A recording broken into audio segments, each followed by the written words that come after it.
River, features of the middle and lower stages. As a river flows from its steep upper course into the gentler slopes of its middle and lower stages, the river's energy and the landscape it interacts with change significantly. In these stages, the river begins to meander across a wider, flatter valley, and its erosional and depositional processes create distinct features. Middle stage river features, meanders. Meanders are large, sweeping bends in a river's course.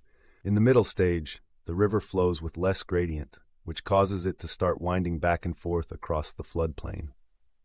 How they form. Erosion on the outer bend.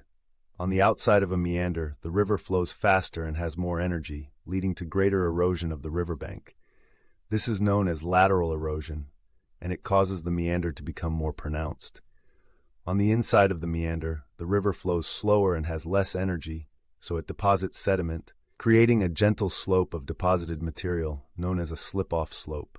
Meanders show how the river's energy is used more for lateral erosion than vertical erosion, widening the valley and contributing to the formation of features like floodplains. Oxbow lakes. Oxbow lakes are U-shaped bodies of water that form from the remnants of a meander that has been cut off from the main river channel. How they form. Erosion of the meander neck. As meanders become more exaggerated, the neck of the loop becomes narrower. During a flood, or when the river's flow is particularly strong, the river may cut through this neck, creating a new, straighter channel. The river then deposits sediment at the entrance of the old meander loop, sealing it off from the main channel and forming an oxbow lake. Oxbow lakes are evidence of the dynamic nature of rivers and how they constantly change their course over time.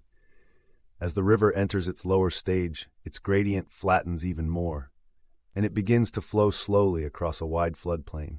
Here, deposition becomes the dominant process. Floodplains.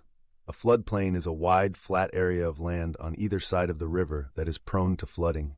It is formed by the deposition of sediment over many years as the river overflows its banks. How they form. When a river floods, it spreads out over the floodplain, depositing the sediment it's carrying. Over time, this builds up layers of sediment, creating a flat, fertile plain. Floodplains are important for agriculture due to their rich, fertile soils.